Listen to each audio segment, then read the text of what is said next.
ចឹងនៅក្នុងថ្ងៃនេះមានប្រធានបទមួយដែរពាក់ព័ន្ធជាមួយនឹងព្រះភូមិបងប្អូនប្រកាសជាមានហើយចោតជិះតាមផ្លូវក៏ឃើញព្រះភូមិច្រើនគួរសមដែរនៅក្នុងស្រុកយើងហើយការរៀបចំនៅភូមិក៏ជាផ្នែកមួយដែលយើងជាទូទៅតែងតែនឹកឃើញសឹងតែមានគ្រប់គ្នាដែលថាអ្នកណាដែលគាត់ទិញផ្ទះថ្មីគាត់តែងតែនឹកឃើញថាចង់ដាក់ព្រះភូមិរៀបចំព្រះភូមិអីចឹងប្រធានបទរបស់យើងក៏ពាក់ព័ន្ធជាមួយនឹងការរន្ធត់ដែរហើយនៅតែបញ្ជាក់ដដែលថាយើងអត់បង្ខំឲ្យជឿទេប៉ុន្តែខ្ញុំសូមឲ្យចាត់ទុកថាយើងគឺជាការកំសាន្តហើយអាចយកបានចំណេះដឹងណាខ្លះក៏យកទៅប្រើប្រាស់ចុះអូខេនៅជុំវិញប្រធានបទហ្នឹងខ្ញុំនឹងចាប់ផ្ដើមប្រធានបទក្នុងការចែករំលែកបទពិសោធន៍របស់ខ្ញុំផ្ទាល់ជាមួយនឹងមិត្តភ័ក្តិរបស់ខ្ញុំតែម្ដងតាក់ទងជាមួយប្រភពដោយដែលលោកគ្រូចិនសែបង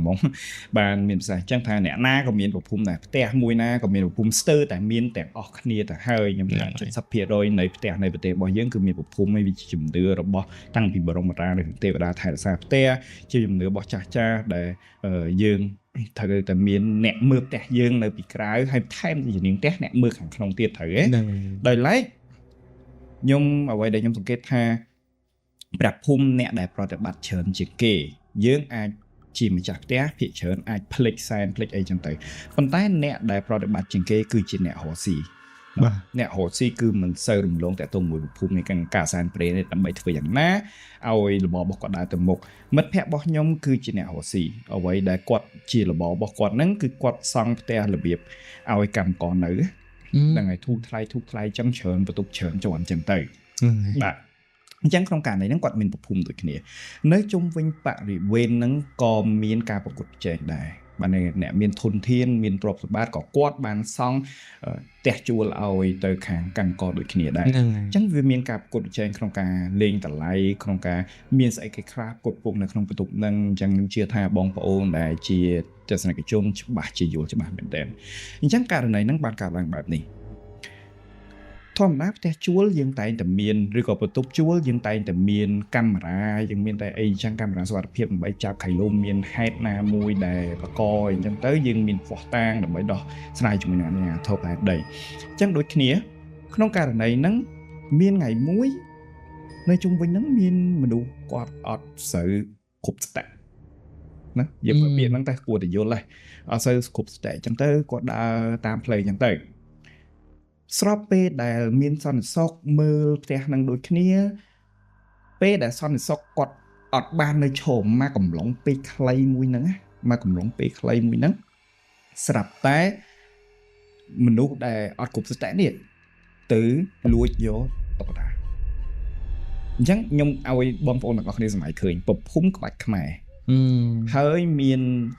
លោកតាលោកយាយប្រភូមិនៅក្នុងហ្នឹងហើយលោកតាលោកយាយប្រភូមិហ្នឹងរៀបចំដោយគាត់ជឿលើខាងផ្នែកចិនសែដែរអញ្ចឹងណាអញ្ចឹងគាត់ឲ្យគ្រូចិនសែម្នាក់មកពីក្រៅស្រុកអីចឹងមកជួយរៀបហើយនៅក្នុងហ្នឹងដែរគាត់ដាក់ទេវតាដោយរំថ្វាយ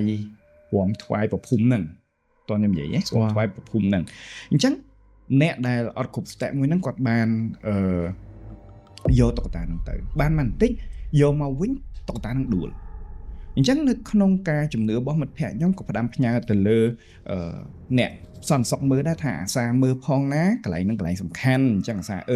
សន្តិសុខមើលរាល់ថ្ងៃទេអត់មានអីប្លែកតោះថ្ងៃហ្នឹងគាត់ឃើញតុក្កតាហ្នឹងដួលគាត់រាយការណ៍ប្រាប់ថាអូតុក្កតាហ្នឹងដួលហើយបានថ្ងៃស្អែកដួលទៀតលើកឡើងហើយណាស្អែកដួលទៀតយើងទៅឆែកមើលកាមេរ៉ាក៏ឃើញអ្នកដែលសតិមិនល្អហ្នឹងយកមកដាក់វិញដដែលគាត់មានតែគាត់យកទៅហើយស្អែកឡើងគាត់យកមកវិញហើយវាអលុំដដែលពីរថ្ងៃចុះនេះអញ្ចឹងយើងក៏មិនគិតខ្វាយខ្វល់អីដែរគាត់ក៏ផ្ញើវីដេអូនឹងឲ្យមើលអញ្ចឹងណាហើយក៏ប្រាប់ដូចជាមិនមានបញ្ហាអីទេប៉ុន្តែក្នុងចិត្តខ្ញុំវាមានអារម្មណ៍អត់ស្រួលហើយវាមានអារម្មណ៍អត់ស្រួលត្រង់ថាវាមិនដែល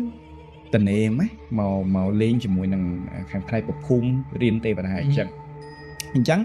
ដល់ថ្ងៃស្អែកឡើងដឹងបាត់អីហ៎លែងបាត់ទេវតារំថ្វាយប្រភូមិឯងគឺបាត់រូបប្រភូមិតែម្ដងរូបដែលដាក់នៅក្នុងកណ្ដាលប្រភូមិបាត់មកគូហ្នឹងមកអញ្ចឹងបងប្អូនអរគ្នាឆ្ងល់ថាគ្រាន់តែបាត់តាទិញថ្មីយកមកដាក់មកបានហើយណោះអត់ទេផ្លូវរស់ស៊ីផ្លូវកាត់កុំគ្នាយើងដឹងស្រាប់ហើយនៅពេលដែលដកលទ្ធផលចុងក្រោយបន្ទប់របស់គាត់តនេសឹងតែធ្លាប់តែពេញណាធ្លាប់ថាបើមាន100បន្ទប់ពេញ80បន្ទប់90បន្ទប់នៅសល់អត់ដល់10បន្ទប់ផង បាត់ភ្ញៀវអស់អាលីងហ្មងពីផ្ទះរបស់គាត់បាត់អស់អាលីងអញ្ចឹងចាប់ផ្ដើមភ័យថាមានរឿងអីកើតអីចាប់ផ្ដើមក៏មិនសូវចាប់អារម្មណ៍ណា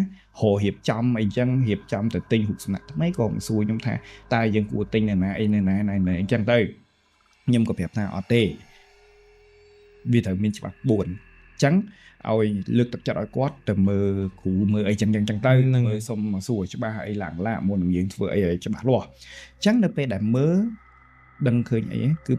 គ្រូម្នាក់ហ្នឹងបានបញ្ជាក់ប្រាប់ថាប្រភូមិមួយហ្នឹងមានគេលួច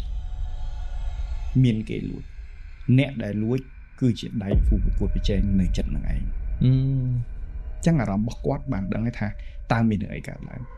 ណាអញ្ចឹងក្នុងករណីមួយហ្នឹងអត់ជឿក៏ពិបាកនឹងនិយាយថាអត់ជឿដែរពួកអីមនុស្សធ្លាប់តែមានភ្ញៀវពេញគ្រាន់តែដកភ្លាមមួយខែបាត់ភ្ញៀវអស់លីងយកស្អីមកបកភេទស្អីទាំងភ្ញៀវទាំងអស់គ្រប់ពេលដែលជ្រើសរើសបន្ទប់ជួលគឺគេតែងតែសរសើរបន្ទប់របស់គាត់គឺស្អាតជាងគេល្អជាងគេធ្វើទៅទំនងជាងគេពីមាត់មួយទៅមាត់មួយដែលធ្វើឲ្យភ្ញៀវរបស់គាត់កើនឡើងជាលំដាប់សុកស្អាតបាត់អស់លីងតែយកស្អីមកបកស្រាយទី1តែស្របពេលនឹងគ្នានឹងដែរយូរហើយមិនក៏បុគ្គលដែលមិនគ្រប់សតិហ្នឹងដែលពាត់ជុំវិញនឹងអ្នកសាដានៅជុំវិញហ្នឹងមិនក៏មិនយកមានរឿងស្អីត្រូវយកនៅពេលហ្នឹងវាដាស្របគ្នាដល់ពេលអញ្ចឹងទៅក៏សម្រេចចិត្តថាយកទេវតាភូមិបាលបែបផែនខ្មែរម្ដងហ្នឹងហើយអញ្ចឹងមានរូបទេវតាអង្គុយលើដើកយកទៅឲ្យលោកយកទៅប្រគេនទៅឲ្យដល់លោកដោះព្រំអីហើយយកទៅដាក់នៅកន្លែងប្រភពនឹងវិញប៉ុន្តែដាក់សួរដាក់ហើយតើស្ងប់អត់អ្វីដែលសំខាន់នៅពេលដែលមុននឹងមានទេវតាចូលមកដល់អ្នកសំសុកហ្នឹងក៏យកសពដែរពួកគាត់ថាអ្វីដែលគាត់យកសពគឺនៅពេលដែលគេឃើញមកច្រើនមែនទែនសិតតែជាខ្មោចអាណាថាឈរនៅលើផ្លូវហ្នឹងហើយប្រាប់ថាចេះគេចូលមកនៅហើយប្រភពហ្នឹងគេចូលមកនៅហើយចង់មិនក៏គេត្រូវចូលមកនៅដែរអញ្ចឹងហើយអាការយកសំហ្នឹងដែលប្រាប់ទៅគ្រូបានប្រាប់ថាត្រូវធ្វើមិនដើម្បីការពារអញ្ចឹងទៅក្រោយពីបានការពារហើយដាក់រូបទេវតាភូមិបាលចូលទៅភ្លាមសន្សឹងនៅហ្នឹងយកសពទៀតយកសពថាមានលោកយាយចំណាស់ម្នាក់ស្លៀកពាក់បែបខ្មែរស្អាតទ្រង់គ្រឿងគ្រប់សពមានសេនាឆ្វេងស្ដាំប្រហែល 3-4 នាក់ទៀតដើរមកកន្លែងហ្នឹងហើយប្រាប់ថាគេបញ្ជាឲ្យគាត់មកមានន័យថាបើសិនជាយេស៊ូស្ដាប់បានន័យថាជាបរិវាររបស់ទេវតាភូមិបាលដែលគាត់ចាត់តាំងឲ្យមកយាមនៅកន្លែងហ្នឹងហើយអញ្ចឹងនៅពេលដែលមកដល់នេះសួរថាតើមានហេតុការណ៍អីកើតឡើងទៀតចម្លើយនោះគឺមនុស្សដែលអក្រសតៈហ្នឹងនៅតែដើរកវែលនៅកន្លែងហ្នឹងឡើយទេព្រោះយើងបានឃើញទស្សនភាពរូបសំណាកទេវតាដែលរស់ហ្នឹងដួលដដែលហើយយើងមើលកាមេរ៉ាទៅគាត់នៅតែឃើញដែរប៉ុន្តែតោះត្រង់ផ្លៃថាអត់អាចយកស្នូកណ្ដាលនឹងបានព្រោះដងហ្នឹងគឺយើងបិទស៊ីម៉ង់ជាប់បានមិនបន្តិចហេតុការណ៍ហ្នឹងកើតឡើងបាន 2-3 ដងបានមិនបន្តិចប្រហែលជាដៃគូប្រកួតរបស់គាត់យល់ថាអូគេបិទចិត្តហើយអញ្ចឹងយកអត់បានទេខ្ញុំខ្លួនឯងអ្នកយល់សពឃើញស្រាប់តែខ្ញុំនៅក្នុងយល់សពខ្ញុំគេងធម្មតាខ្ញុំបើកភ្នែកក្រឹបនៅឈរចំពីមុខប្រភូមិហ្នឹងបដ ாய் ឈរចំពីមុខប្រភូមិហ្នឹងណាតែចុះមិញមកដល់ប្រភូមិកន្លែងហ្នឹងអញ្ចឹងដល់ហើយទៅមានសម្លេងមួយនៅនិយាយពីក្រោយខ្នងខ្ញុំណាប្រាប់តែចេះគេចង់ធ្វើអីទៀតហើយប៉ុន្តែដងហ្នឹងគេយកម្ដងទាំងស្រុងអត់បានទេគេយកបានម្ដងបន្តិចហ្នឹងហើយយកបានម្ដងបន្តិចអញ្ចឹងក៏ខ្ញុំដឹងខ្លួនភ្លាមខ្ញុំទេទៅប្រាប់ទៅដល់ប៉ុនប្រាប់ខ្ញុំថាមិនអញ្ចឹងទៅអញ្ចឹងជាលទ្ធផលគាត់ក៏យកទៅភាសាជាមួយនឹងខាងអ្នកចេះរបស់គាត់អញ្ចឹងគេប្រាប់វិធីការពារឡើងអញ្ចឹងទៅក៏លទ្ធផលចុងក្រោយគឺឃើញថាកំណើននៃការជួលបន្ទប់របស់គាត់នឹងមានការកើនឡើងវិញប៉ុន្តែវាមិនមែនទាំងស្រុងទេវានៅតែមានភាពរដែរដប់ដែលយើងអាចដឹងបានហ្មងថាវាប្រកាសជាមានបញ្ហាសុបិនមួយហ្នឹងវាមានហេតុស្អីមួយហើយដោយឡែកនៅពេលនេះគាត់ក៏អត់ទាន់អាចធ្វើអីបានដែរព្រោះយោងទៅតាមអ្វីដែលគាត់ប្រាប់ខ្ញុំគឺបែកខាងគាត់ហ្នឹង គឺត្រូវរងចាំឱកាសថ្ងៃល្អវេលាល្អឬក៏ធាតុស្អីល្អដើម្បីប្រព្រឹត្តពិធីណាមួយដើម្បីឲ្យជួយលើកស្ទួយឲ្យកន្លែងរបស់គាត់រកស៊ីបានវិញប៉ុន្តែក្នុងឥឡូវហ្នឹងក៏គាត់នៅតែជួបវិបត្តិហ្នឹងដែរក្រោយពីហេតុការណ៍ទាំងអស់បានកាត់ឡើងចឹងខ្សែរឿងរបស់ខ្ញុំមានប៉ុណ្ណឹងតាក់ទងជាមួយនឹងខាងរឿងប្រភពចុះជាបលបងស្ដាប់រឿងហ្នឹងហើយបងយល់ថាមិនដែរក៏ប៉ុន្តែប្រភពដោយបងនិយាយចឹងថាមានប្រភពខ្លះយើងឃើញជាទ្រង់ទ្រីរៀនជាប្រភពក៏ប៉ុន្តែมันប្រកាសថាជាទេវតាទាំងអស់ទេអាស្រ័យទៅលើអ្នកដែលគាត់ដាក់រឿងតាមតែយើងធ្លាប់មានបទពិសោធន៍ស្ដាប់ណាអ្នកខ្លះទៅគាត់ថាជាទេវតាអ្នកខ្លះទៅគាត់ថាមិនទេអ្នកថែផ្សេងលោកយាយអីលោកតាព្រះអង្គណាព្រះអង្គណីចឹងទៅចឹងគាត់ថាប្រភពយើងមានច្រើនទម្រង់មិនកំណត់មិនថាដូចជានាងផ្ទះយើងទិញហឹងជានាងផ្ទះមក 100% គឺជានាងផ្ទះអត់មានអ្នកណាផ្សេងទេតែបុព្វភូមិខ្ញុំតាមតែស្ដាប់វាមានច្រើនណាអ្នកខ្លះថាជាទេវតាអ្នកភូមិបាលខ្លះទៅថាមិនមែនទេអរុកអរិយអ្នកតាវិញអីចេះមួយចុះពីរឬមួយក៏គេធ្វើរៀនប្រភូមិហ្នឹងទៅថ្វាយសម្រាប់អ្នកណាមួយដែលគេត្រូវការគេត្រូវមានអញ្ចឹងថាវាមិនមែនថារាប់ប្រភូមិគឺសុទ្ធតែជាអ្នកដែលយើងគួរតែដឹងថាជាទេវតាអញ្ចឹងបានវាមានពាក់ព័ន្ធជាមួយនឹងការកផ្លេតាមផ្លូវអីណាយើងឃើញប្រភូមិអ្នកខ្លះគាត់កផ្លេអ្នកខ្លះគាត់អីអញ្ចឹងយើងគួរតែមើលឲ្យច្បាស់ថាជាអីសិនអញ្ចឹងបើសិនជាយើងអត់ច្បាស់ថាប្រភពនោះជាអីទេហើយយើងអត់ហ៊ានកផ្លេយើងគ្រាន់តែមិនចាំបាច់ទៅខ្វាយខ្វល់ច្រើនទេយើងក៏ជិះតែទៅបាទអ្វីដែលខ្ញុំបានដឹងមួយចំនួនដែរក៏យើងអាចសង្កេតឃើញដែរសម្រាប់បងប្អូនទាំងអស់គ្នាជិះតាមផ្លូវបើសិនជាប្រភពហ្នឹងបែរចូលផ្ទះហ្នឹងហើយប្រភពហ្នឹងគេសេរីបែរឲ្យចំខ្លងទ្វារផ្ទះគេហ្មងបាទភាគរយច្រើនគឺជាប្រភពទេវតាទោះក្នុងពេលឥឡូវហ្នឹងអត់ដឹងថាណាគេអ្នកនៅណាប៉ុន្តែដើមដំបូងគេបំផុតគឺប្រកាសជាទេវតាមានថាភាគរយខ្ពស់ទេវតាបាទភាគរយខ្ពស់គឺទេវតាអ្នករក្សាប៉ុន្តែបើសិនជាប្រភពហ្នឹងបែរមកផ្លូវផ្លូវថ្នល់ណាប្រភពហ្នឹងច្បាស់ 100% មិនមែនសម្រាប់ទេវតាបងយល់ចឹងបាទយើងយល់ចឹងខ្ញុំឃើញយើងច្រើនណាស់អ្នកបងប្រិយមិត្តគាត់ធ្វើដំណើរតាមខេត្តគាត់ប្រកាសជាឃើញតែតាមខេត្តទីទូទៅគាត់ដាក់ប្រភពមកបែរមកច្រើនផ្លូវមួយក៏ផ្លូវកោងផ្លូវបុកក្រុមដើមឈើធំ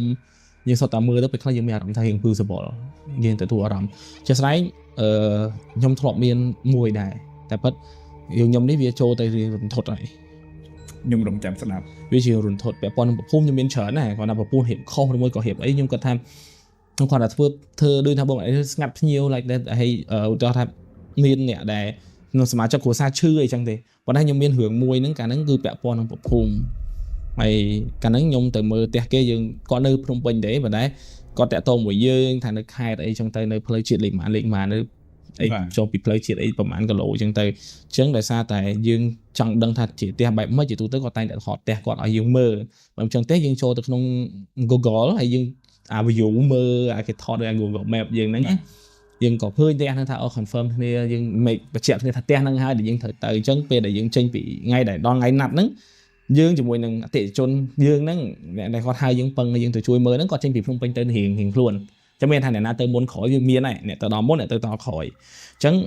យើងក៏ជិះធ្វើដំណើរអញ្ចឹងទៅហើយថ្ងៃហ្នឹងអត់មានក្រុមការងារណាទៅមួយខ្ញុំទេគឺខ្ញុំទៅតែឯងព្រោះក្រុមការងារខ្ញុំគាត់មានភារកិច្ចបន្ទាន់អញ្ចឹងទៅក៏ជាឱកាសឲ្យខ្ញុំទៅតែឯងហើយណាមួយខ្ញុំក៏ចូលចិត្តពេលខ្លះធ្វើដំណើរតែឯងខ្ញុំក៏ចូលចិត្តដែរពីព្រោះខ្ញុំចង់យកពេលវេលាហ្នឹងជិះមើលទេសភាពអីខ្លួនឯងអីចឹងទៅដល់ផ្ទះហ្នឹង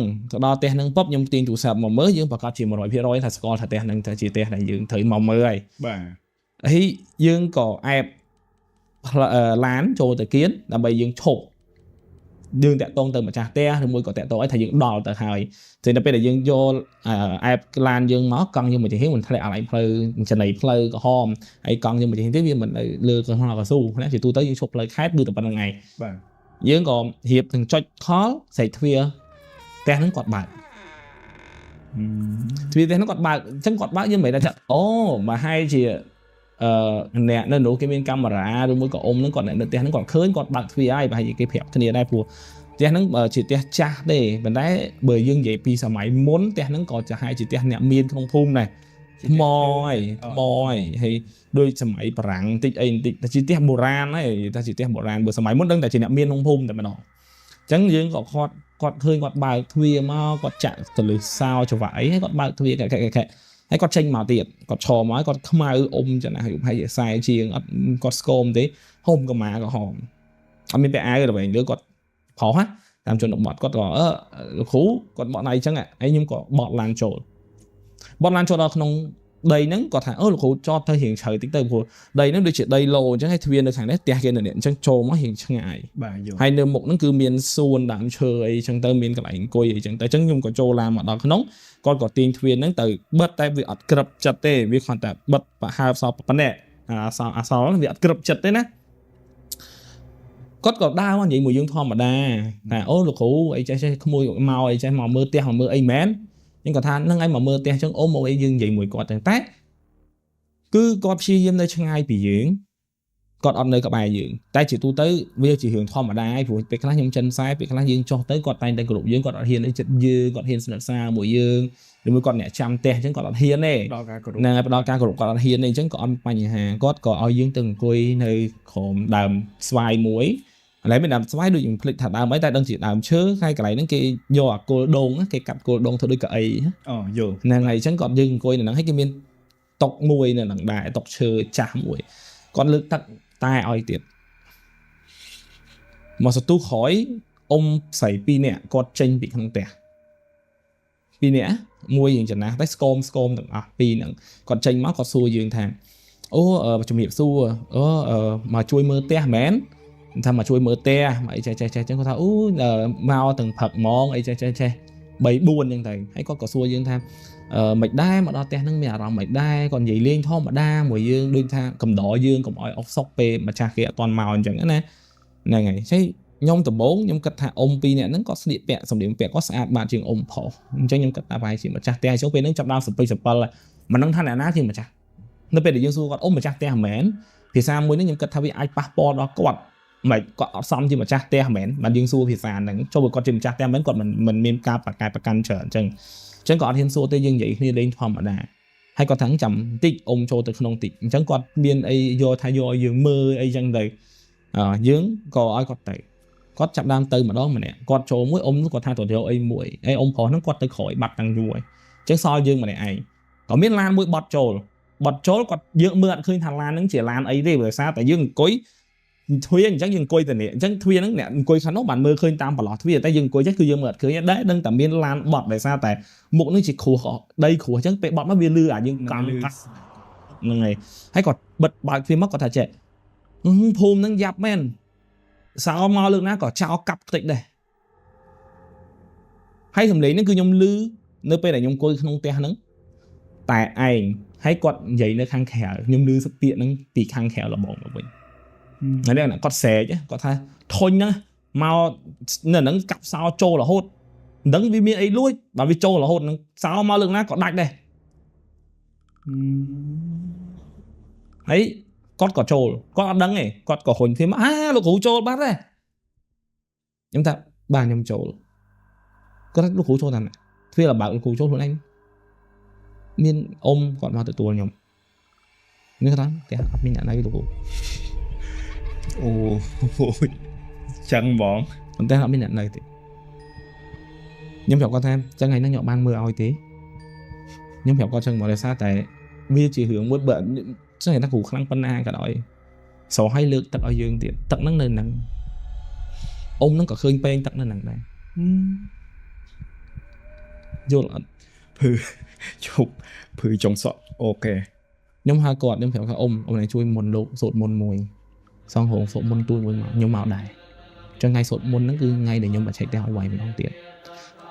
quạt có màu sột môn bàn tay chạy đòn ấy quạt được chỉ sột môn quạt là bàn mà nhưng mà bàn từ đó trong ngay để cái sột thì mình ta quạt sột hay mình ấy bàn say vào những từ trên đó về để nhóm trâu từ mưa tiền này quạt có ớt ngày đam hay ấy thà tiền nâng mấy đây có còn là thà tiền nâng tục trào hoặc là nó có trong này tiền nâng ấy từ chia tiền lùm hai vinh đây đây ấy chẳng nè trong vay tiền nâng trào ấy từ chia đây lùm hai ấy xem vinh của tục trào UP còn cắt tham viên còn mình chỉ hưởng lõ xong làm khu xa còn đài hay chẳng nhóm có chập đam trâu từ mưa quạt có đào tam bị khỏi nhóm vấn tay quạt ớt trăng tới lại nè đại nhóm tới ô tiêu ho thà nhóm thời đa tới không tẹt quạt thôi tại dân hai cái ngoại vô lên mình để kích nhá mình thấy dương trăng thì mới chỉ kèn bài có thảo đấy là khu chơi tới ước tam vậy vẫn thấy có trăng mau về dương đôi còn đằng ấy muôn năng ngày có vẻ thắng khu nổi chỉ kèn bài nó khang khỏi đấy đừng đa tới mà dương click luôn cứ dương tự tại nhỉ cứ có show bi dịch ngại chẳng nhung có vẻ thà ấy bồng thằng tới có thư chỉ đôi mình tù sạp tê ấy thử tranh thì anh vậy ấy chẳng tới ông có mau pin nè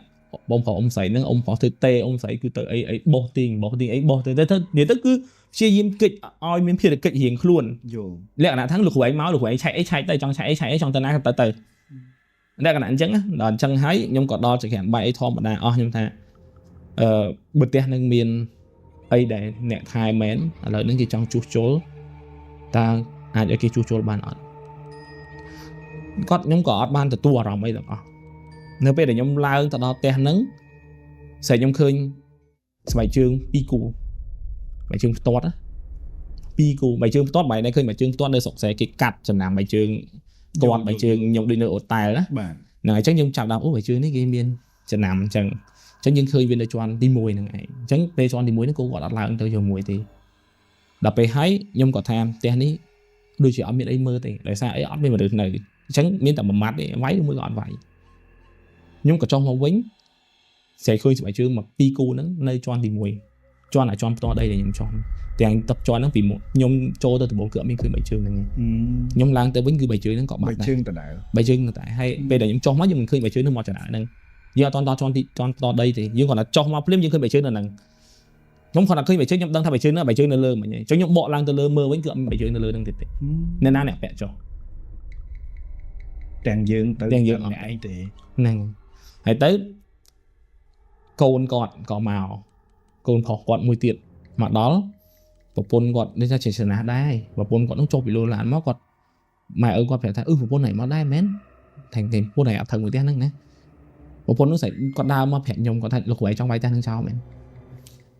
ខ្ញុំថាមិនមែនខ្ញុំចង់ទេម្ចាស់ផ្ទះហៅមកឲ្យខ្ញុំមើលថាតើពួកម៉ៃឬមួយក៏អត់គាត់និយាយហ្នឹងលោកគ្រូឯងកុំលេងមួយផ្ទះហ្នឹងឲ្យសោះប្រយ័ត្នតិចខ្ញុំថាខ្ញុំអត់មានអីត្រូវប្រយ័ត្នព្រោះមិនមែនផ្ទះខ្ញុំបើខ្ញុំនិយាយថាវាយក៏ដោយម្ចាស់ផ្ទះអត់វាយមិនវាយលើម្ចាស់ផ្ទះមិនត្រូវខុសខ្ញុំបើសិនជាមកផ្ទះហ្នឹងខ្ញុំវាយហើយបើឲ្យវាយតាមខ្ញុំត្រូវតែខាត់វាយអញ្ចឹងផ្ទះរបស់ខ្ញុំនិយាយប្រាប់ប្រពន្ធគាត់អញ្ចឹងណាស្អីដល់ឲ្យប្រពន្ធគាត់ចូលទៅក្នុងឡានវិញប្តីគាត់ចុះមកថាផ្ទះហ្នឹងពីមុនគាត់នៅមួយគ្រួសារគាត់ហ្នឹងប៉ុន្តែនៅអត់បានទេប្រពន្ធគាត់គឺឡុកគាត់មែនតើគឺគាត់ឡុកបែរជឿអត់ដល់គាត់រលូតកូនទី1ដោយសារតែគាត់ទងន់ហើយនៅក្នុងផ្ទះហ្នឹងគឺគាត់ដូចមនុស្សអត់មានសតិគ្រប់គ្រាន់ចឹងគឺគាត់វាយពោះខ្លួនឯងរហូតដល់រលូតកូននៅក្នុងកតុកទឹកហើយបើនិយាយឲ្យវាក៏ខិចតិចទៀតគឺប្តីគាត់ហ្នឹងគឺឃើញឈូសកូនហើយអាដុំឈាមហ្នឹងប្រពន្ធនឹងកាន់នៅក្នុងកតុកទឹកហ្នឹងទៀតហើយគាត់កាន់ហើយគាត់ស្រែកថាផ្ដាំប្តីគាត់និយាយណាគាត់និយាយយើងតាមក្រោយមកវិញគាត់វយឆាតមកយើងគាត់ថាប្រពន្ធគាត់កាន់អាដុំឈាមហ្នឹងហើយស្រែកថាកុំអាណាក៏កុំចង់ឈ្នះអញដែរសូម្បីតែកូនអញក៏អញហ៊ានយកចេញរឿងអីអញហ៊ានធ្វើបាបពួកឯងយល់ហ្នឹងយល់ហ្នឹងហើយដល់ពេលមកសទូក្រោយពួកយើងនិយាយគ្នាអស់ហើយពួកយើងក៏បែកអញ្ចឹងផ្ទះហ្នឹងគឺយើងអត់តន់ចប់ភ្លាមទេហើយបងហ្នឹងគាត់ចិត្តតែពីថាចង់ឲ្យយើងឃ្លៀផ្ទះហ្នឹងចេញទៅអ្នកភូមិក៏គេអត់ចូលចិត្តផ្ទះហ្នឹងដែរដល់ពេលហើយពួកខ្ញុំក៏មកជំនុំគ្នានៅភ្នំពេញវិញសួរថាតើមូលហេតុអីផ្ទះហ្នឹងបានទុកចោលយូរហើយមិនបានអត់មានអ្នកនៅឬមួយក៏អត់មានការរស់នៅអញ្ចឹងមានរឿងអីកើតឡើងគាត់ក៏ប្រាប់យើងឲ្យអស់អញ្ចឹងក្នុងករណីហ្នឹងគាត់មានច្រើនមែនទែនកូនអីផងម្ដាយនឹងផងមានអីដូចចធប់ឬមួយក៏លោមមកហ្វុកអីចឹងវាមិនមានអីជាខ្លាំងទេតែខ្លាំងគឺប្រពន្ធបងកូនទី1របស់គាត់ហ្នឹងឯងអញ្ចឹងស្អែកដល់លើកទី2ស្អែកខ្ញុំថាចេះអញ្ចឹងខ្ញុំទៅមើលម្ដងទៀតនៅថ្ងៃនេះហើយយើងនឹងធ្វើកិច្ចចង់បញ្ចប់បានឬមិនបានចាំពេលហ្នឹងយើងសម្រេចគ្នាគាត់ថាយើងនិយាយអញ្ចឹងចប់ប្រពន្ធគាត់ដែលនៅក្នុងផ្ទះដែលខ្ញុំពងនៅជំនុំហ្នឹងណាគាត់ឡើងមកគាត់មកឆ្អល់មុខខ្ញុំហ្មងគាត់ស្ទុះមកឆ្អល់គាត់ថាហ៊ានទៅទៀតមើលហ៊ានវាយចោលមើលរឿងធំឥឡូវគាត់ថាមិនចង់អត់ចង់នៅហ៎អត់ចង់រស់ហ៎ហើយគាត់មួមកកណាត់តណៃគាត់ចេញឲ្យប្តីអ៊ំប្រុសអ៊ំស្រីហ្នឹងគាត់ថាអើយខ្ញុំមិនដឹងមានមុខណាជួបលោកគ្រូឯងទេបើកូនភាសាខ្ញុំមកម៉ាក់ហ្នឹងអីខ្ញុំថាខ្ញុំអត់អីទេព្រោះខ្ញុំដឹងថាមិនមែនកូនភាសារបស់ឯងខ្ញុំថាផ្ទះហ្នឹងពីមុនឯងធ្វើអីខុសមែនឬមួយក៏មានបញ្ហាអីអត់ខ្ញុំចាប់ដើមធ្វើកិច្ចហ្នឹងគឺខ្ញុំធ្វើនៅពេលថ្ងៃលិចផ្ទះហ្នឹងណាធ្វើពេលថ្ងៃលិចបែកជើងយើងសែននៅចំកណ្ដាលផ្ទះបែកជើងធ្លាក់ពីជាន់ទី1មកតាមចដាដូចគេគប់បែកជើងខឹបរត់ទាំងអស់ហ្មងទាំងកូនគាត់មកគ្រួសារគឺកំពុងតែអង្គុយឲ្យធំគឺរត់ចោលធុបចោលទៀនទាំងអស់ខ្ញុំក៏រត់ដែរ ធម្មតាមក គប់ហ្មងហើយបើទាំងផ្ទះហ្នឹង confirm ថាអត់មានមនុស្សហើយអត់មានអគ្គិសនីទេគឺមានតែពលឺទៀនគត់ហើយម៉ោង5កន្លះ6នៅតំបន់ហ្នឹងគឺវាធ្លាក់ងឹតខ្លាំងហើយវាអត់មានពូតាមអគារអីទេគាត់ថាបុកពួកគាត់រត់ភ្លាមទៀនខ្លះដួលរលត់អស់ងឹតសឹងតែថាយើងមើលអត់ឃើញវាមិនមែនមើលមិនឃើញព្រោះម៉ោង5កន្លះ6វានៅមានពលឺខៀវឡើយទេប៉ុន្តែបើជឿនឹងសួរថាហោះពីណាបាទដល់ហើយខ្ញុំក៏ប្រាប់ថាខ្ញុំចង់ដឹងការពិតខ្ញុំអត់ទៅណាទេខ្ញុំនៅក្នុងហ្នឹងហ្មងអញ្ចឹងសេចប្រពន្ធគាត់លុកនៅក្នុងឡានប្តីគាត់ចាក់សោឲ្យចេញហ្មងគាត់ថាប្រពន្ធគាត់ស្រែកហែកមាត់ខ្លួនឯងហែកធ្វើអត់ចេញពីក្នុងឡានវាយកញ្ចក់ឡានទុងអត់បានអាហ្នឹងខ្ញុំឃើញផ្ទាល់ភ្នែកនៅខ្ញុំមើលពីផ្ទះទៅក្នុងឡានកញ្ចក់គាត់ប្រពន្ធខំគោះទ្វារគោះឡានដំមកតាប់លោមុខប៉ងប្តីគាត់ទៅពីនៅក្រៅចុចឡុកសោអត់មិនតែប្តីហ្នឹងក៏អត់នៅក្នុងឡានដែរចុចឡុកសោឲ្យម្នាក់ស្រីនោះមកអាតាប់លោគេក្រៅមកទីតំណែងអស់ដល់ពេលហើយចេញរួចគាត់ឲ្យចេញខ្ញុំថារឿងហើយអ៊ំប្រុសឪពុករបស់កូនច្បងហ្នឹងគាត់ទៅដឹងជើងការគាត់មុនលោកមក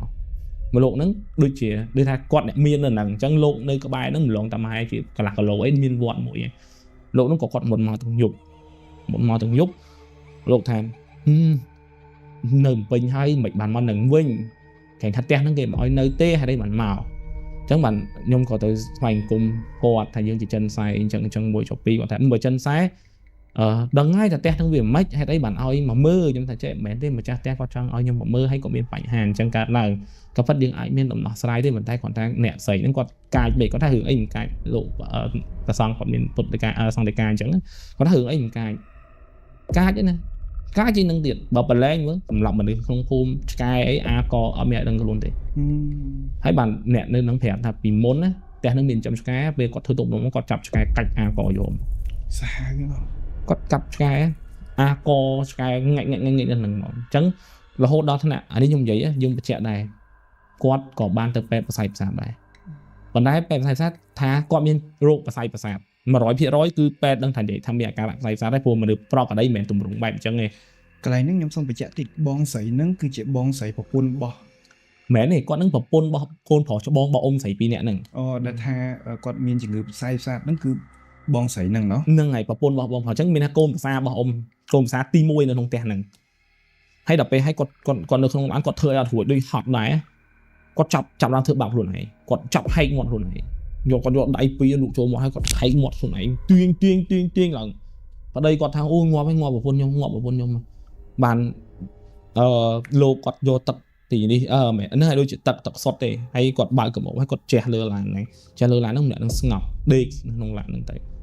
ស្ដាយហ្នឹងហើយដល់ពេលហើយពួកខ្ញុំក៏ចាប់ដើមយកថាផ្ទះនេះមានអ្នកធ្វើនៅមានអ្នកគេធ្វើកិច្ចធ្វើអីមួយហើយដល់ហើយទៅបានម្នាក់ស្រីហ្នឹងនៅក្នុងឡានហ្នឹងពេលដែលស្ងប់ហ្នឹងក៏ទៅបើកទ្វារបើកអីចឹងគាត់យកចេញមកប្តីគាត់3ចេញមកអញ្ចឹងគាត់ថាចេះមាន3នាក់សក់សពងគាត់និយាយចឹងហ្មងគាត់ឆ្អល់គាត់និយាយតិចតិចមនុស្សដូចហត់ណាគាត់ថា3នាក់តែថាស្រៀប3នាក់បងមាន3នាក់សក់សពងធ្វើបាបអូនណាធ្វើបាបអូនខ្លាំងណាស់មកទៀតឡើយដល់ពេលហើយលោកនឹងគាត់ក៏ចាប់ដើមយកសមាពតបោះពតអីពពអញ្ចឹងគាត់ក៏អត់យើងមានសរំសុវត្ថិភាពប៉ុន្តែបងស្រីនឹងគាត់នៅតែនិយាយតែដែរគាត់ថាមានផ្ទះគេយើងសង់លើផ្ទះគេហើយគាត់និយាយឈ្មោះទៀតគាត់ថាអ្នកណាអ្នកឲ្យមិនអីគាត់ថាអ្នកណាអ្នកឲ្យម្នាក់ហ្នឹងមិនអីពួកយើងចាប់ដើមឆ្ងល់ថាហេតុអីបានយើងសង់លើគេមិនបានមានអ្នកណាមកឲ្យមិនអីយល់ន័យហ្នឹងអត់សូវយល់សំបញ្ជាក់គាត់ប្រាប់ថាមាន3នាក់យើងសង់នៅលើផ្ទះគេហើយមានគេឲ្យមិននៅឡើយហ្នឹងមិនឆ្ងល់ទេឆ្ងល់បន្ទាប់មកពួកយើងចាប់ដើមអត់ដឹងប្រស្នាហ្នឹងមានន័យថាម៉េចលោកក៏គាត់ថាចេះបើញោមអីចង់ធ្វើផ្ទះក៏ធ្វើហ្មងទៅអញ្ចឹងគាត់ចាប់ដើមធ្វើកិច្ចធ្វើអីហើយស្អែកមិនម្លងណាខ្ញុំនិយាយថាយើងអត់និយាយម្លងអីសម្រាប់វាមកសប្តាហ៍2សប្តាហ៍ទៅមុខទៀតហើយអញ្ចឹងក៏ចាប់ដើមកាយផ្ទះក្រុងពលីធ្វើផ្ទះប៉ែទី1ដែលខ្ញុំឲ្យធ្វើគឺកដាលដីជោគមកដោយប្រភូមិ3ដែលគេកប់នៅក្នុងផ្ទះហ្នឹងប្រភូមិកពូស្រួយកប់ហ្នឹងគឺមាន3ក្រហម3ក្រហម2ស1សពណ៌ដីប្រហែលយើងអាចថាប្រឡាក់ដីហើយនៅក្នុងប្រភូមិហ្នឹងមានកោតសាហាវអញ្ចឹងសួរថាតើវាមានរឿងអីកើតឡើងនៅក្នុងផ្ទះហ្នឹងពីដើមគាត់ថាអត់មានទេ គាត់ថាធ្លាប់មានម្ដងកាលហ្នឹងកន្លែងហ្នឹងគាត់វាជាដងវាជាស្រះដែលស្រះហ្នឹងវាចំកណ្ដាលផ្ទះហើយដល់ពេលក្រោយមកកូនមានឡានទៅអត់កន្លែងចតឡានគាត់ក៏ហៅជាងមកលុបស្រះហ្នឹងលុបយល់នៃហ្នឹងលុបស្រះហ្នឹងហើយគាត់ថាជាងដែលលុបស្រះហ្នឹងគឺជាជាងមួយដែលពេលដែលលុបហើយគឺគាត់គឺអត់ត្រូវគ្នាពេលធ្វើអត់អីទេតែដល់ពេលធ្វើហើយគឺមាត់មួយជាងហ្នឹងគឺអត់ត្រូវគ្នាមកយល់ឆ្លោះគ្នារហូតឆ្លោះគ្នារហូតហើយក៏ប្រាប់ទៅថាអ្នកស្រីហ្នឹងប្រាប់ការដែលគាត់និយាយដំបូងហ្មងថាអ្នកណាអ្នកឲ្យប្រាប់គាត់ប្រាប់ឈ្មោះហ្នឹងលោកហ្នឹងក៏គាត់ស្គាល់គាត់ថាតែហ្នឹងគាត់ខូចបាត់ហើយស្លាប់យូរហើយស្លាប់ដែរដូចជាអាការៈដូចញោមស្រីចឹងដែរដល់ហើយបានពួកយើងចាប់ដើមគិតថាវាមិនមែនជាជាងហ្នឹងអ្នកមកដាក់ទេអាចនឹងមានអ្នកទិញគាត់ដើម្បីឲ្យយកមកធ្វើនៅផ្ទះហ្នឹងអញ្ចឹងគឺយើងក៏ដាច់អត់ដឹងថាអ្នកណាយើងក៏ហ្នឹងហើយពួកយើងដាច់អស់ហើយអ្នកកប់ក៏គាត់ស្លាប់ហើយអ្នកដែលបងស្រីដែរគាត់នេះដល់ពេលដែលយើងកាយប្រភពនឹងចេញមកគឺគាត់លែងមានបញ្ហាហ្នឹងទៅហើយមើលមាត់គាត់ដល់ថ្ងៃគឺមាត់គាត់ធំដោយសារតែគាត់ហែកខ្លួនឯងរហូតគាត់ហែកមាត់ខ្លួនឯងហើយគាត់ថាមិនមែនលើកទី1ទេដែលគាត់ហែកខ្លួនឯងគាត់ថាសំបីតែកញ្ចក់ជើងគាត់ក៏គាត់ដកខ្លួនឯងដែរទៅពេលធ្វើទុកម្ដងគាត់ថាប្តីគាត់ថាចង់ឈួតជាមួយគាត់អង្គុយចឹងមេជើងគាត់ចាប់ដៃគាត់ទាញកញ្ចក់គាត់ដល់ថាបូតជាងឈាមគល់អីក៏មានសាហាវហើយយើងសួរដែរថាមិនបានអត់រកគ្រូឬមួយក៏អីចឹងណាគាត់ថារកដែរតែគេថាមួយថាអញ្ចេះមួយថាអញ្ចោះទៅវាអត់មានឃើញអីប្រសើរក៏បដ ாய் ទៅតាមហ្នឹងទៅតែបញ្ជាក់ដូចគ្នាថាគាត់បានទៅរកពេទ្យដែរបាទតែពេទ្យនៅតែឲ្យថ្នាំមួយគេដឹងហើយបើពាក់ព័ន្ធនឹងជំងឺប្រស័យប្រសាទឬមួយក៏ពាក់ព័ន្ធជាមួយសតិអារម្មណ៍គឺគេមានថ្នាំមួយគេជាគោលហើយព្រោះគាត់ដឹងតែគេច្រើនគឺគេច្រើនមិនគេឡើងឡើងទម្ងន់ណាមានសាច់ចាំចង់និយាយថារឿងប្រភូមិគឺវាច្រើនមែនតើហើយតែរឿងនេះបើសិនជាស្ដាប់មកវាមានកន្លែងខ្លះវាអត់សូវរន្ធត់ខ្ញុំហ៊ាននិយាយអញ្ចឹងដោយសារតែវាមានរឿងច្រើនទៀតនៅពីក្រោយហ្នឹងដែលខ្ញុំអត់ដឹងថាត្រូវរៀបរាប់វាមិនដូចមុនកម្មវិធីអញ្ចឹងក៏ប៉ិតខ្ញុំប្រាប់បងឯងតាំងពីមុនថតថាខ្ញុំអត់ចង់និយាយរឿងហ្នឹងទេតែរឿងហ្នឹងវាជារឿងមួយដែលអាក្រក់មែនតើដែលវាជារឿងមួយដែលអាក្រក់ខ្លាំងសម្រាប់ខ្ញុំក៏វាជាអាក្រក់វាមិនសូវជាប៉ះអីខ្ញុំប្រហែលទេប៉ុន្តែសមាជិកគ្រួសារគាត់គឺអាក្រក់ទាំងអស់អញ្ចឹងមិនចង់ថាប្រភូមិអានេះយើងរឿងដែលពាក់ព័ន្ធនឹងប្រភូមិអញ្ចឹងគួរតែមានការប្រុងប្រយ័ត្នធ្វើអីមួយសិក្សាឲ្យច្បាស់លាស់សិនអញ្ចឹងសង្ខេបឲ្យស្រួលស្ដាប់បានន័យថាពេលដែលគាត់ទិញដីនឹងហើយផ្ទះនឹងមានហើយស្រាប់ត្រូវទេផ្ទះនឹងមានហើយបានន័យគាត់មិនមែនទិញហើយសង់របៀបបុរាណថ្មទេអូអានឹងអត់ដឹងទេអត់បានសួរគាត់ពីដើមថាផ្ទះនឹងជាពេទ្យគាត់សង់ខ្លួនឯងឬមួយគាត់ទិញពីគេយើងអត់ដឹងទេណាដឹងតែថាផ្ទះនោះគាត់នៅពីដើមតាំងពីជំនាន់ហើយតែរបស់គាត់ពីយូរហើយហ្នឹងហើយយូរគាត់និយាយថាគាត់ថាចេះផ្ទះហ្នឹងអូនឯងគិតមើលនៅជំនាន់ហ្នឹងឲ្យតែខែវស្សាមកទឹកលិចទាំងអស់អត់តែផ្លូវចូលផ្ទះអ៊ំហ្នឹងទេអញ្ចឹងដឹងឲ្យតែផ្ទះអ៊ំមានប៉ុណ្ណាអាចចាក់ដីលើកផ្ទះខ្ពស់ជាងបឹងជាងបន្លាយយោទៅតែសក់ក្រោយមកគេចាក់ដីធ្វើផ្លូវទៅវាចាប់ដើមស្មើបាទនឹងគាត់និយាយអញ្ចឹងគឺយើងអាចដឹងពីភាពមានរបស់គាត់នៅក្នុងជំនាន់មុនហ្នឹងឯងបាទហើយបន្ថែមពីលើនឹងទៀតបើសង្ខេបមកវិញឲ្យស្រួលស្ដាប់បាននៅខាងបើយើងចូលទៅខាងឆ្វេងដៃមានស្រះហ្នឹងដល់ពេលមានស្រះអ្វីដែលយើងបានជីកពួកខាងជាងបានជីកឃើញគឺប្រភូមិដែលនៅកន្លែងដីលុបស្រះហ្នឹងហើយកន្លែងស្រះហ្នឹងអញ្ចឹងពួកយើងក៏គិតថាអ្នកដែលមកលុបហ្នឹងគឺយកប្រភូមិមកដាក់ហ្នឹងឯងធៀបពិតមែនទេមានអ្នកផ្សេងដែលទិញហ្នឹងឯងជាងដែលខូចហ្នឹងគឺជាងដែលធ្វើស្រះហ្នឹងបាទគាត់ធ្វើឲ្យគាត់ឆ្លោះគ្នាមួយម្ចាស់ផ្ទះហើយគាត់ចាប់ដើមមានបញ្ហាសតិអារម្មណ៍ហើយក៏រកលោកក៏ជួយអត់ទាន់លោកជួយបានទៅគាត់ក៏ស្លាប់ទៅអញ្ចឹងយើងអត់ដឹងថាអ្នកណាអ្នកឲ្យមកធ្វើរឿងហ្នឹងទេទាន់អញ្ចឹងរឿងនេះអាចនិយាយបានថាដូចនៅជាពាក់ប្រិមិត្តឡើយខ្ញុំកំពុងតែគិតថាតើគួរតែនិយាយអីឲ្យវាកាន់ជាជីនឹងទៀតតែរឿងនេះយើងនិយាយពាក់ព័ន្ធភូមិខ្ញុំក៏ប្រហែលផ្សេងនឹងប៉ុណ្្នឹងថាវាសាហាវតែបើមានឱកាសលើកក្រោយដែលខ្ញុំអាចគិតថានិយាយបានខ្ញុំនឹងនិយាយឲ្យចូលរន្ធត់ជាងហ្នឹងអូខេសង្ឃឹមថាបងប្អូនទាំងអស់គ្នាចូលចិត្តនៅវីដេអូមួយនេះអានេះអ្វីដែលបងគាត់បាននិយាយគ្រាន់តែជាផ្ដើមនៃសេចក្តីរឿងហ្នឹងហើយវាមានសេចក្តីរឿងហ្នឹងខ្ញុំឡើងញាក់សាច់បាក់សក់ប៉ុណ្ណឹងសូម្បីតែស្ដាប់ខ្ញុំដឹងស្ដាប់ខ្ញុំមានអារម្មណ៍ថាខ្ញុំនិយាយអត់ដូចមុនទេនិយាយដូចរឿងមុននេះមានអារម្មណ៍ថាវាខ្ញុំនិយាយដូចនៅមានអារម្មណ៍ថាលាក់បាទនៅគិតថាកន្លែងនេះគួរនិយាយអត់បើអត់និយាយយកអីមកដាក់វិញខ្ញុំអត់ដឹងស្អីវិញអញ្ចឹងក្នុងករណីហ្នឹងក៏ខ្ញុំសំណូមពរឲ្យបងប្អូនទាំងអស់គ្នាយល់ដូចគ្នាដែរធម្មតានៅពេលដែលទោះខ្ញុំក្តីទោះគាត់ក្តីនៅពេលដែលយើងចែកម្លែកសាច់រឿងរបស់ប្រិមិត្ត ក៏យើងអាចនិយាយទាំងស្រុងបានដែរមិនមែនក្នុងគោលដៅមួយដែលចង់លាក់កន្លែងសាច់រឿងធ្វើឲ្យវាជក់ចិត្តដិតអារម្មណ៍អីទេមិនមែនកន្លែងហ្នឹងទេអ្វីដែលសំខាន់គឺពេលខ្លះរបស់ដែលយើងមើលអត់ឃើញយើងប៉ះពាល់គេដែលទោះក្នុងបំណងណាក៏ដោយយើងរាប់ថាប៉ះពាល់គេដែលវាមានប្រតិកម្មមួយចំនួនដល់អ្នកនិយាយហើយខ្ញុំជឿថាមាន channel ច្រើនណាឧទាហរណ៍ដង Superwit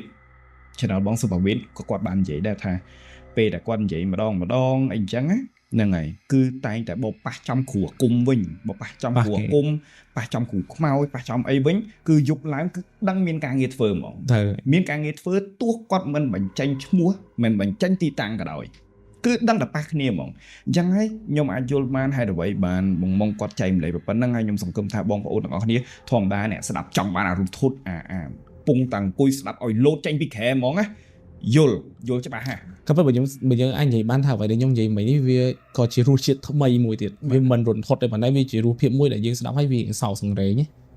បាទវាមានរឿងច្រើនដូចប្រតិកកលាគ្នាដែលយើងស្មុគស្មាញមែនតើក៏ប៉ុន្តែចង់និយាយរន្ធត់ណាស់ប៉ុន្តែយល់เลยថាពេលខ្លះនិយាយរន្ធត់ខ្លាចវាហួសនិស័យយើងគួរឲ្យជឿយល់មួយទៀតវាជារឿងមួយដែលអាក្រក់ពេកបើសិនជាយើងនិយាយទៅឥឡូវដូចរឿងដល់វគ្គដែលគាត់ហែកមាត់វាអាក្រក់ណាវាអាក្រក់មែនតើជារូបរាងមួយដែលអាក្រក់ដែលយើងមើលឲ្យគឺខ្ពើមរអើមតែម្ដងបាទអញ្ចឹងវាខ្ញុំអត់ចង់និយាយអស់ហ្នឹងអញ្ចឹងបើថាហើយនៅមួយអារម្មណ៍យើងនិយាយរឿងហ្នឹងវាអត់តន់